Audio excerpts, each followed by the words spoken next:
જય સ્વામિનારાયણ.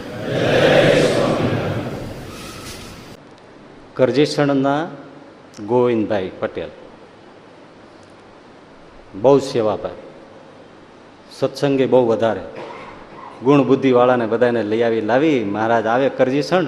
મારે કરજીસણ તો ઘણી વાર મહારાજ પધારતા અને ગોવિંદભાઈ આગળ પડીને બધા ઉત્સવ સમયાઓ કરાવે, હરિભક્તોને સંતોને સાચવે અને એવા હોય અને બધાને સભામાં લાવીને બેસાડે ને પોતે પણ ખૂબ વાતો કરીને સત્સંગ ખૂબ કરાવે. 69 કાળ પડ્યો, સંવત 1869નો 69 કાળ કહેવાય, ભયંકર કાળ ને. ત્યારે શ્રીજી મહારાજે 42 હરિભક્તો એમને સોંપ્યા હતા ગોવિંદભાઈને, લ્યો આમને સાચવજો. ભલે મહારાજ કાંઈ વાંધો નહીં, ગમે એમ પૂરું કરીએ, હરિભક્તોની સેવા ક્યાં. એમ 42 જણાને એ દુષ્કાળમાં એમણે સાચવ્યો. 42 જણા એટલે કેમ થાય ભાઈ, તમે વાત તો કરો, આખું વર્ષ સાચવવાનું, પણ સાચવા. મહારાજ બહુ રાજી થયા હતા. પછી આવ્યા હતા શ્રીજી મહારાજ એમને ત્યાં પાછા, ખાસ આના માટે આભાર માનવા માટે.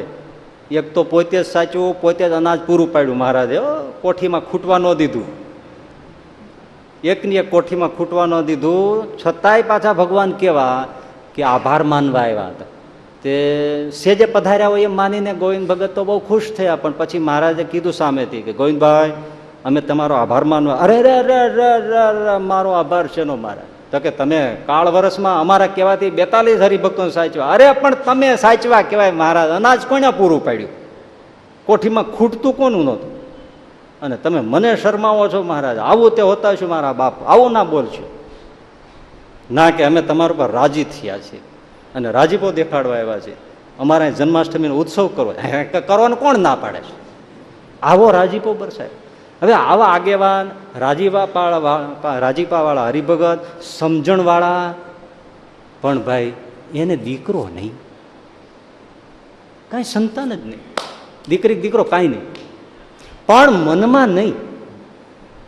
નહીતર આટલું બધું રાખતા હોય તો ક્યારેક તો કાનમાં કે ને, એ મહારાજ આ કોઠીમાં ખૂટવા ન દીધું, એમ થોડુંક વંશમાં ખૂટવા ન દો ને, કહી શકે કે ન કહી શકે, એની તો એટલી તો પેલું હક કહેવાય ને કહેવાનો, ક્યારેય બોલે નહીં. બે માણસને આવું કે આ ભગવાન તો અંતર્યામી જાણે જ છે ને, આપણે છોકરાને લઈને શું કરવા છે, જો ભગવાનનું સુખ જોઈએ છે, જોયું આપણે શું ભગવાનનું સુખ જોઈએ છે બસ.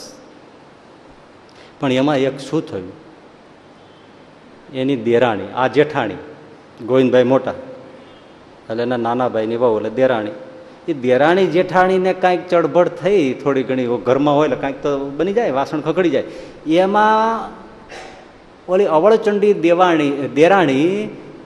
દેરાણીએ આને જેઠાણીને કહી દીધું, ગોવિંદભાઈના ઘરનાને, મરને ભૂંડી આખી વાંજણી, એ વાંજણી કીધું, બહુ દુઃખ થઈ ગયું.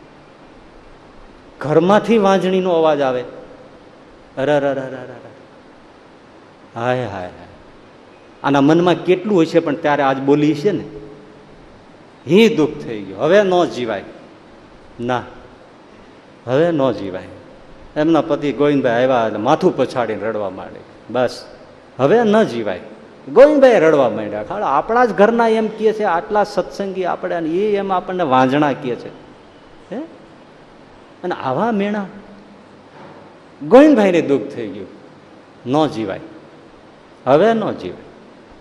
પણ ગોવિંદભાઈ કીધું ઘરવાળીને કે જો જીવાય નહીં એટલે મરવું પડે, પણ આત્મહત્યા કરવી એ અપરાધ છે મહારાજ.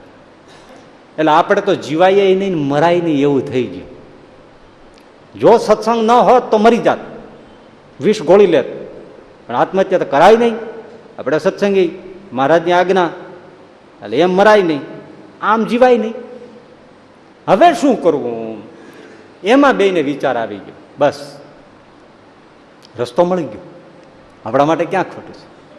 બે ગઢડા વૈયા જાય, હું સાધુ થઈ જાઉં, તું જીવબા ભેળા સાંખ્યોગી થઈ જાય, વાત પૂરી લ્યો. પછી એને કાંઈ વાંજણાનું કહેવાનું છે કાંઈ, અને આપણે કાંઈ લઈને જ જવું, ખેતીવાડી બધી દીધી એને, ઘર ખોડા દીધા એને, ભલે ભોગવે ને ભલે જે કરવું એ કરે, પછી ભૂત થઈને ભલે ભલે એમાં રમે.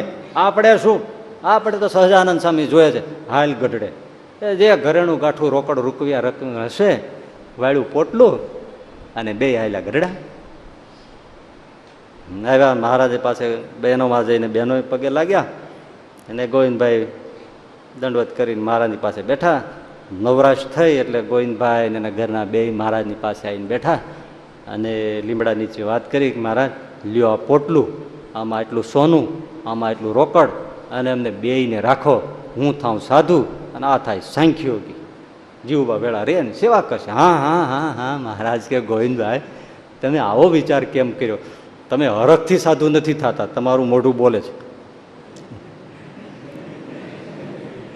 અને 60 વર્ષની ઉંમર, 60 વર્ષે આવે કોઈ, એટલે મહારાજ કે ગોવિંદભાઈ હરખના તમારા આ વેણ નથી, મૂંઝવણ છે તમને, અને મૂંઝાઈને સાધુ થાવ છો.